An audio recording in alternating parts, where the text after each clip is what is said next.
हरिओम।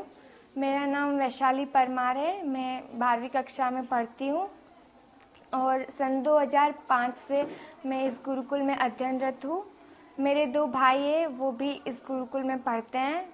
मैंने सन 2005 में पूज्य बापूजी से दीक्षा ली थी एवं मेरे माता पिता भी पूज्य बापूजी से दीक्षित हैं।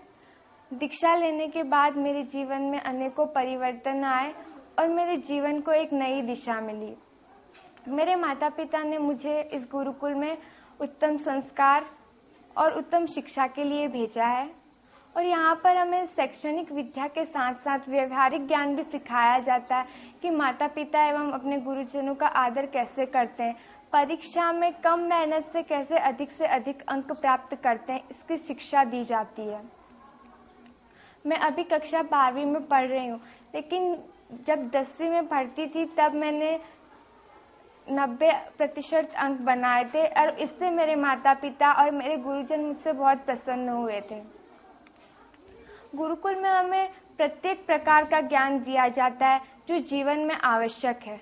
ये शरीर तो हमको भगवान ने दिया है, लेकिन इस जीवन में भी कोई व्यक्ति खुश है तो कोई दुखी है, लेकिन दुख में भी व्यक्ति किस प्रकार खुश रहे और दुखों से मुक्ति कैसे पाए, ये ज्ञान हमें पूज्य बापूजी की कृपा से गुरुकुल में दिया जाता है।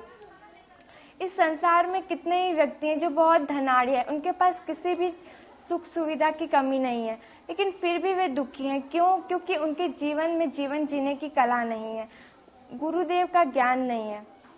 पैसा ही सब कुछ व्यक्ति के लिए नहीं होता। पैसा किसी व्यक्ति को खुशी नहीं दे सकता, लेकिन गुरु का ज्ञान कठिन परिस्थितियों में भी काम आता है। मेरा स्वयं का अनुभव है, जब मैं छोटी थी तो मेरे घर में अनेकों क्लेश थे और कभी कभी मुझे ऐसा लगता था कि हे भगवान, ये जीवन यहीं समाप्त हो जाता तो कितना अच्छा। बहुत हार जाती थी मैं, लेकिन उस समय मुझे गुरुदेव का ज्ञान याद आता था कि मुस्कुरा के गम का जहर जिनको पीना आ गया, ये हकीकत है कि जहाँ में उनको जीना आ गया। ये ज्ञान जब भी मुझे याद आता तो एक नया उत्साह भर जाता। कितनी भी कठिन परिस्थिति मुझे आसान लगती थी और हर कठिन परिस्थितियों में मैं पार हो गई। और ये ज्ञान मुझे इधर गुरुकुल में आने से ही प्राप्त हुआ। पूज्य बापूजी का सत्संग तो मैं घर पर भी सुनती थी, लेकिन केवल वह सुनती थी, वो मेरे आचरण में नहीं था। लेकिन गुरुकुल में आने के बाद वो ज्ञान मेरे आचरण में आ गया और मुझे पूर्ण विश्वास है कि जब तक मैं पूज्य बापूजी की शरण में हूँ, उनकी कृपा मेरे साथ है, तब तक कोई भी कठिन परिस्थिति मुझे अपने लक्ष्य तक आगे बढ़ने से रोक नहीं सकती।